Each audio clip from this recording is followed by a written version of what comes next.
Match 10 from Trent Bridge in Nottingham. 7 World Cups between these two sides, and it lived up to the big match billing. It was a close encounter. It was closely fought. There was a seesaw battle. But at the end of the day, the stark difference between the two sides was a chap called Mitchell. 5 for 46 in his 10 overs, and certainly made the difference, with Australia having put on 288 on the board. But for the longest time, it looked as if it was chaseable. West Indies often end up being their own worst enemies, and you'll have to say that they contributed to their own downfall as well. In the studio, Joy Bhattacharjya, Zaheer Khan with me. It was a match worth watching, but you'd be disappointed if you're a West Indian fan, because for the longest time they had it, not just when they were fielding, but even when chasing. Yes, disappointed because they've been playing good cricket.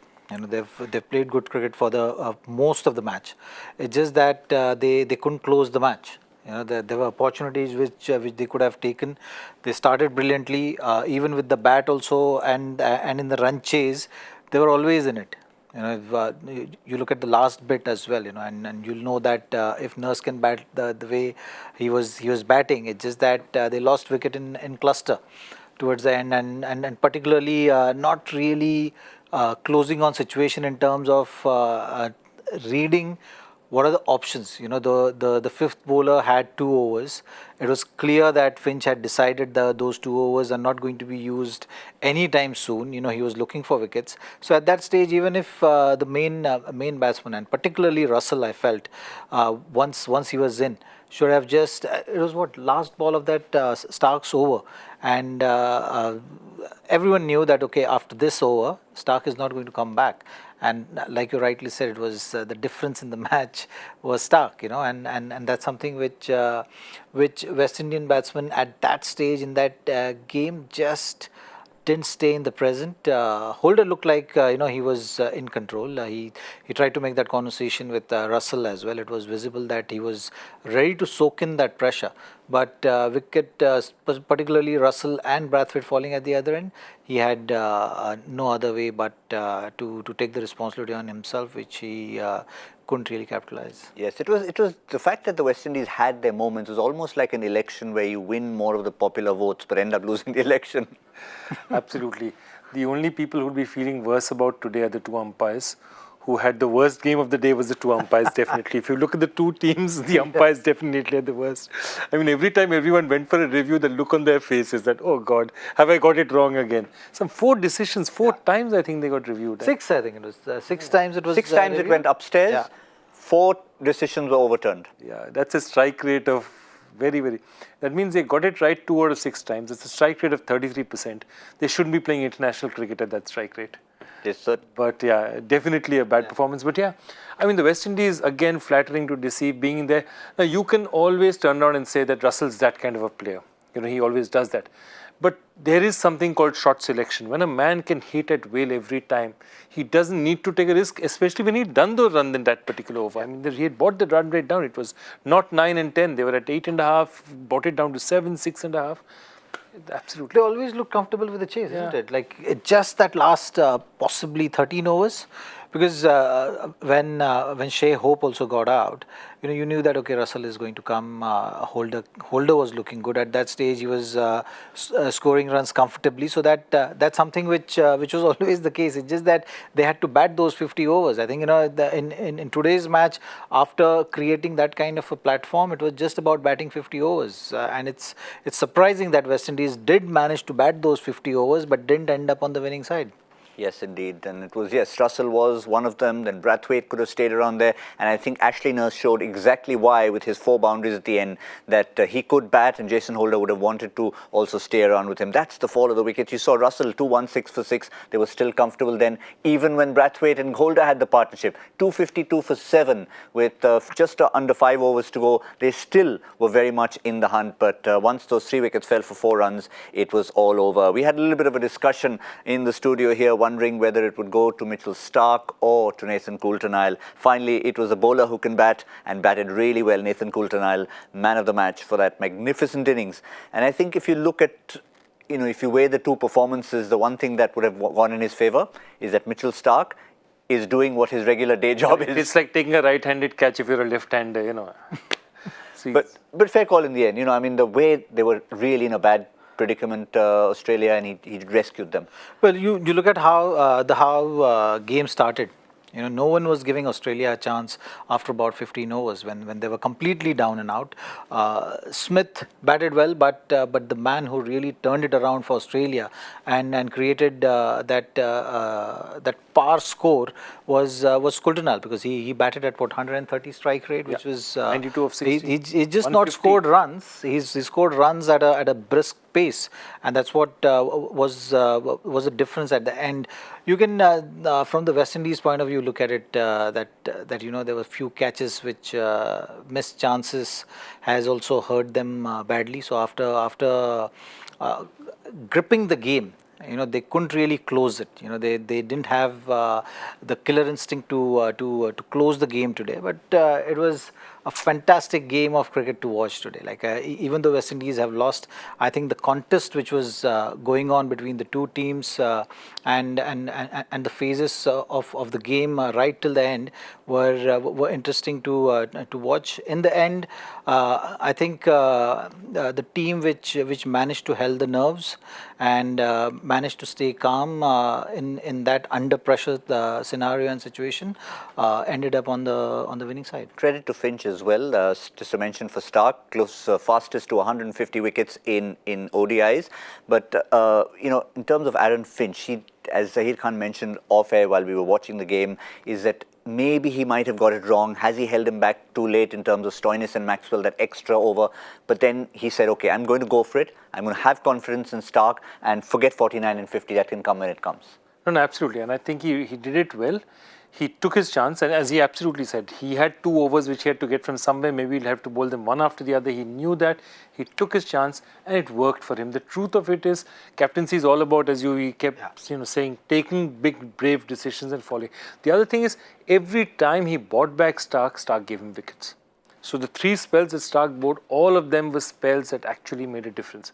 And I think it's very important how he uses Starc is going to be a very big part of how well Australia does in this tournament. One more stat to add to Starc's record of 100 fastest to 150 wickets is the fact that he had 46 dot balls. Now, sometimes 44 dot balls, sometimes you obviously credit the bowler and he bowled well to it. But from the West Indian point of view, was it a bit one-dimensional again? Were they going back to that phase of being boundary hitters rather than getting those 1s and 2s? I tend to agree with you. I absolutely tend to agree with you. They tend to go for boundaries, and lots of batsmen were stuck on 2 or 10 balls, 2 of 11 balls, and generally, especially what we were talking about Shakib, they'll get off strike. They'll get that single, 2, 3 singles. They will never get into a situation where you're going to give 5 dot balls. And that's something that's also, partly it's about your wrist work and the way you manipulate the field, but it's also about experience. And I think most of the West Indies top order is relatively young. I mean. And Zaheer, not just Starc, even Cummins at one stage, he had conceded 15 runs in one of his overs, but he also had 3 maidens in his first 4 overs. So he was 4-3, 15-0. Well, I think it's that kind of a ground. On this ground, you can actually score runs in boundaries. That's why there are so many big scores have been scored on this particular ground. About the singles and the dot balls which you're talking about, I think today it wasn't the case of that. It was just about West Indies batsmen not picking and understanding the situation. That they went wrong in that because when Shea Hope was batting and Hetmyer was batting, that run out was also unnecessary. And the way Shea Hope was batting, he was ready to soak in deliveries, but he was equally good with putting the bad balls away. So on this track you could afford to do that. It's just that the shot selection when it mattered the most, which was at the back end of the innings, where that game being played between Captain Finch and the West Indian batting lineup, I think they missed the trick there. They should have been more proactive in terms of understanding that Finch has got Mitchell Starc, Cummins early, Coulter-Nile, he's using his main resources so that he can get wicket, because that's the way he sees that they can come back in the game. So let's not give them that. And that's something which West Indies batsmen failed to do. And resulted in the result not going their way. to finish off the story of the umpiring, we talked about all those reversals of the DRS decisions. There was also the case of Gale's third life, in a sense. The ball before that was this big a no ball. Absolutely. And it was missed. It should have been a free hit. Instead, it was hit and Gale was given out. Absolutely. And that kind of, it's not the kind of, on the edge no ball that you can't make out, or maybe the foot might have dragged. I don't want to take hold. It was a big 4-inch, this thing. It's been a shocking. I mean, the umpiring has been really, and I think somewhere, the other thing that happened, and I think Michael Holding picked up on it, was the fact that Zampa appealed, and when he appealed for the second time, the umpire went up, almost as if he was being browbeaten. And umpires, whatever it is, he didn't look as if he was in control. He looked as if, okay, he's appealing so much, I need to go up. And whatever the reason he did it, it just showed that that authority that an umpire needs to have with the feet was not there. You can see there's some umpires, have one appeal, have a second appeal. The Ian Goulds of the world will be like, okay, that's enough. Yeah. I've heard you, exactly. Enough. That didn't happen. You could see both very gentlemanly, both very suave, but... Yeah, they were not controlling the game. And this is a tight needle game. Games like this, 1-2 bad decisions can change a game. They need to be in more control. Yep, so we've seen a couple of awards. One, of course, is the man of the match that happens on site. And then there is our My 11 Circle MVP, which is based on the most number of points garnered by any of the players. And on that occasion, it was not Coulter-Nile. The wickets were valuable. It was the 5-for from Mitchell Starc. Got a few runs in between as well. First 5-for of this particular tournament, 5 for 46 in his 10 overs, so he gets the most valuable player. And just thought I'd sneak in on the subject of My 11 Circle. I happen to be sitting on that expert couch as well, the My 11 Circle expert couch, because the only one who predicted or said Australia might win. You said 15, isn't it? No, I didn't say 15. Yeah, see, he's rubbing it in there. I did say 50, plus minus 15, yeah, 35. 50, Ashley okay. Nurse was not supposed to hit those boundaries. O'Shane You Thomas went a little overboard with your prediction, saying that I should 50 runs as well. I should hold back. I mean, we just wanted to predict who is going to win. Okay. You went and said 15 runs, and you got it right. Okay. 50. I said 50. Yeah, I know, you're rubbing it in. Oh, this is back to Zaheer Khan of 2008 Bangalore, is it? Yes, you best sledger of the game who's never been accused of sledging. Because he sledges you in such a way that you think he's giving you a compliment. And he's got the smile on his face, innocent smile. I was supporting you, 15. Knowing full well it was 50. I never said you got it wrong. I said you got it right. Okay, that's... As they call in Hindi, meetha churi bolte ise. Where were we now? It's thrown me off track also with all that. Yes, My 11 Circle beat the expert champion. That, of course, we have a winner for that, because it means you've got to get as many points or more than Dada, and this is a whopping score. 450, 500, that's the kind of score you need to beat Dada. Vijay Singh from Rajasthan, 489.5. And hashtag Dada Ka Vada, he gets 5 times the amount of cash. This is the second time, or third possibly, from Rajasthan. They seem to be the state to watch out for in this particular... The predictions seem to be their game. Good. Vijay Singh, except I'd like to see some more colourful headwear. If you're from Rajasthan, I need a nice safa out there. Yes, we're not going to hold your eyewear, but at least headwear from Rajasthan would do. What about the points table? Who's on the head of the points table and who's at the tail of it after this game? And as expected, Australia have climbed to 4, but their net run rate is still behind their Trans-Tasman rivals. So New Zealand and Australia top of the tree with 4 each. The West Indies still will be happy with their performance after 2 games. Decent net run rate, 2 points in the bag. And well, we've got a couple of teams who have won games who will be playing tomorrow. We'll talk more about that very, very shortly. But just a final word on this particular game, one from each team's point of view. Australia will be delighted that win against Afghanistan, now the West Indies, and they'll be already starting to look ahead to that next team they're playing. They'll be very happy. I think, Australia will take a lot of confidence from this game, because they didn't get the start which they wanted.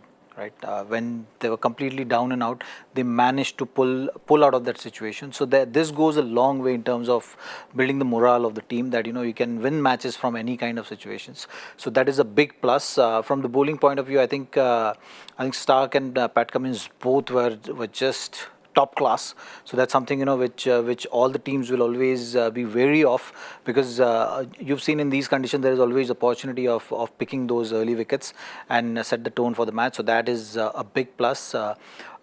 Australia has got bowlers who can come in the middle overs anytime. So Pat Cummins and Mitchell Starc, captain, has the luxury of using two bowlers as wicket-taking options in the middle overs, and they both are looking in form. So I feel that is another big plus, and the way Zampa is contributing with the ball. So that's something which he really looked good. He's bowling at a good pace, not really giving too much of a flight, and really bowling that typical bowling which suits one-day cricket. So that's something which is a big plus for Australia. So all in all, a lot of pluses for Australia. And who they're playing next? Exactly. Sunday is going to be a yes. big one. But and they still got the GOAT, as in when they want him, Nathan Lyons, sitting in the sidelines. But you talked about the Ferrari. Remember, we mentioned it earlier. So this is for sort of the case that the Ferrari was fresh, didn't play too much ODI cricket leading to this, no rustiness. Absolutely. Just screamed it through. The other thing is 10 in a row. Remember, momentum is a big thing in ODI matches. And they were looking at that and said, we've got 10 in a row. We'll fancy our chances. We're going to have a good tilt at India. The other thing that's encouraging for them is, if you look at their fifth bowler, between Stoinis and Maxwell, it went for just 59. Which in a match like that, they didn't take wickets, but 31 and 18, 49. 49, even better. 49 runs for their 10. Throw in a maiden as well. Yes, for a fifth bowler is really good for them. And they're going to say that, we'll take that anytime. And I think it's important for them that fifth bowler was something they would have worried about before coming in here. So just to finish off on Mitchell Starc, because I think from an Indian perspective, all the Indian fans, not just the Indian batsmen, but Indian fans will want to try and assess Mitchell Starc before Sunday. Well, you just play him out. It's easier said than done. But still, I think, if some bowler is in good form, is in good rhythm, you give him the deserved respect. And that's something, I'm again going back to what Virat has said in that press conference. That's the way Indian team is approaching as well. So they're saying that, okay, if someone is in good form, they'll give him the respect. If Starc is going for 40 runs without taking any wickets, you're still in the game. You can attack the fifth bowler, you can put pressure on the other bowlers and get to that power score. I think the key is not to play the names, but just play the condition. So if the condition allows you to put pressure on Starc, so be it. And there are days when the wicket is so flat that bowlers cannot do much.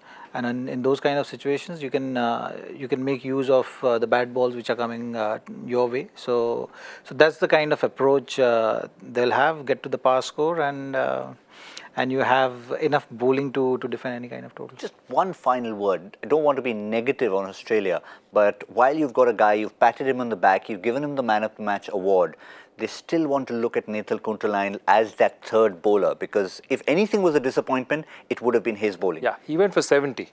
So as a bowler, definitely the only thing is that I think the way they play, they're looking at, you've got Zampa bowling, you'll have Maxwell bowling a bit. I don't think they're telling themselves, we've got two spin options, however good or bad they are. Am I going to play a third spin option in England? No matter how good a bowler it is, it's unfortunate. I think he's one of the finest spinners in international cricket. Any format of the game, you don't play him in this format, it's a different matter. They just, sometimes the way the side is put together, he can't play in front of Maxwell because he doesn't bat that well. He can't play in front of Zampa because wrist spinners are what most teams are uncomfortable against. So it's unfortunate, but I can't see Australia playing three spinners. That's my only thing. Fair enough. So we won't be too harsh on him. At the moment, he's shown that extra feather in his cap, Nathan Coulter-Nile, with bat in hand. But Friday Fury, that's what we're talking about next, and it's going to be a big one. Pakistan against Sri Lanka. Both teams coming off a win. Remember, Sri Lanka, we were almost writing them off at the very start. They looked disappointing, inexperienced captain. Pakistan, they started off in the worst possible fashion against the West Indies in Trent Bridge. But both teams have put their ship right, and which is what makes for a very spicy contest between these two. The very fact that they're both on the sheet with 2 points each. Absolutely, and I think both the teams will be looking to do that tactical change. Because now for Pakistan also coming from Nottingham, wicket was having that extra bounce. Bristol, is not going to have that. The wicket is more on the drier side. Similarly for Sri Lanka as well, so both the teams, I think, will look at their playing 11. Maybe Pakistan not that much because they had the spin option in their playing 11, but Sri Lanka for sure is going to think of possibly bringing back Jeevan. Well, let's look at the Pakistan squad first. You're saying possible changes. Do you see maybe an Imad Wasim? That's the only discussion I think they will have. Apart from that, and even if Imad Wasim comes in, who they will think of leaving out. Hafiz had a good game, so Hafiz will continue. Once again, the discussion will be around Shoaib. That's the only possible slot. But I think they will continue with Shoaib Malik. Yeah, so I don't see any changes in Pakistan playing 11 for tomorrow's match. Yeah, we got the last time around we had a preview. We said very clear Haris Sohail makes way for Shoaib Malik coming in. Should have been there in the first place. But Sri Lanka, let's have a look at Sri Lanka's playing 11.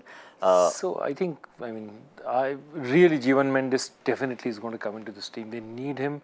They need somebody to give a bit of stability in the batting. Angelo Matthews is having a terrible time of it. They won't replace him, but they look to replace. And I think Thirimane also might give way. They might have a chance. They'll look at the other fast bowler to replace Thirimane. He's not been having a great time of it. But the worry is, if you I think Lakmal had a tough game. Lakmal is the only one. So I think Jeevan Mendes will come in place of Lakmal. That's almost sure. Yeah, that's pretty much sure. Apart from that, Kushal Mendes had a tough outing in the first couple of matches. So that's another discussion. They rate Avishkar Fernando as well. For Thirimane, they rate him as one of the bowlers who can do something. Remember that while they won it, it didn't start very convincingly. They collapsed against, their batting is a real concern to them. That's something that they'll be thinking about and saying that, what do we need to do? And for Pakistan, of course, there are 2 tosses before a game. So one toss is actually on the field. The other toss is which Pakistan side will land up today. Is it the Dr. Jekyll Pakistan or is it Mr. Hyde Pakistan? Which side will they turn up today? Which also makes it difficult, not just for either Safraz or the inexperienced captain on the Sri Lankan side, which is Dimuth Karunaratne, but it makes it tough for all of you. Because remember, you can wait till the start of the first ball of the innings, but maybe don't wait for that long. Try and make the core of your team. Get to my11circle.com. Download the app if you haven't. Select Pakistan versus Sri Lanka and create your own team. That's the man you've got to play against. Always got a smile on his face. Always likes to show off when he's got a team right. Just wondering how he would have been as selector, because he's playing selector here. Can you see him as chief selector? I see him as, that's the point. I see him as the Prime Minister of the country in time to come. Honestly, I'm not joking. But as Prime Minister of the country, also chief selector, aren't you? If he puts his mind to it, then he can do anything. As simple as that. He can be selector, he can be coach, he can be president, he can be prime minister, like he said. Absolutely. But we've talked about the team selection. Just to finish off on the discussion of Pakistan versus Sri Lanka, who in your mind has the edge going ahead in that clash? I think it's going to be another exciting match tomorrow. And the reason for that is the wicket is similar to what we see here. So it's going to assist a little bit of spin. It's not going to be over the top English condition kind of a wicket, and we've seen it with Afghanistan Australia game as well. So there will be a little bit of help for spinners as well. So 2 Asian teams playing. I think that will make the contest interesting. Sri Lanka will be happy that they're saying bye to Cardiff for a while and going to Bristol where they can breathe easily. So I think Sri Lankan batsmen will be happy to play on that track. And after once you play on a difficult track and you come back to playing on a better track, you're always more excited about batting and you feel comfortable. So that's something which I'm expecting from tomorrow's match. So all in all, hope we see a cracker of a game and some lots of runs and some good strategies. And as long as there is even contest, it always makes a great viewing. Like you saw it from today's match as well. So tomorrow, I'm hoping for that kind of a game. Not too far away though from Cardiff, just down the M4, past Bath, into Bristol, past Raja Ram Mohan Roy statue and into the ground. Absolutely, but I completely agree with him. Pakistan is an unpredictable side. Sri Lanka would be saying, he won one against Afghanistan, but people will still be saying that, that's not really opposition. You count very highly. But I think they would be telling themselves, we have a real chance against this Pakistan because they're an inconsistent side. We have a chance. I think Pakistan has the edge, but as you said, Sri Lanka being the side they are, they just could turn up on the day and do something. So we can't at the moment answer the question as to which Pakistan will turn up. What we can answer is the solution to our joy factor question, because apart from the fact that we actually know it, Joy himself is in the studio, so give us the answer. Okay, so here was a question that came up, and this player achieved a unique feat in October 2013, which is not equal. But before he even did that, in his debut test, he was part of another record. Who is this person and what was the record? And the guy is a Bangladeshi player, Sohag Ghazi. So basically, he's one of the few guys, he's the only guy in Test cricket to have a century and hat-trick in the same test. But in his first ball in Test cricket, Chris Gayle hit him for a 6. And that's the first ever Test match that started with that 6 of the very first First ball. and last. Never First happened. time, never happened after that as well. But don't tell Chris Gayle, because if he hears this, he'd say, time for another one then. Yeah, time for another one. But the only thing is, they have to bowl a spinner to start with, probably. I don't know he'll go after a quicker bowler or not, very first ball. But I mean, imagine Chris Gayle, he walked into a field and said, you're going to give me a spinner on the first this thing. I mean, what's wrong with you? Yeah, it was an ego thing. It was nothing else. It was just the ego thing. So, what about our winner? Who do we have here? Because we have a lot of winners who pretty much give us the answer even before. Oh my God. Oh, okay. We love you. We love you, Rohit. But how do you get it right? We actually asked him to sort of send. I think he's also set some questions which I must have a look at. No, we've asked him for some questions. Yeah, okay. We have actually asked him on the show before you were here. We said, listen, if you're going to be so quick on your answers, give Joy a bit of a break. We'll get some of your questions in and we'll give you credit for it. And of course, you can't answer it if you said it. That's one way to stop. At least let's make sure that somebody else will win it then. Absolutely. Excellent. Well, that's a fabulous way to end 6 of the first ball of the test match from Chris Gayle and a 6 of the last ball as far as we were concerned to finish off the show. Just time to say thank you very much to Joy, to Zaheer Khan. Thank you. And of course, looking forward to another exciting contest. The Asian teams are back again in Bristol. It's Pakistan against Sri Lanka. We shall be back on My 11th Circle presents Cricbuzz Live.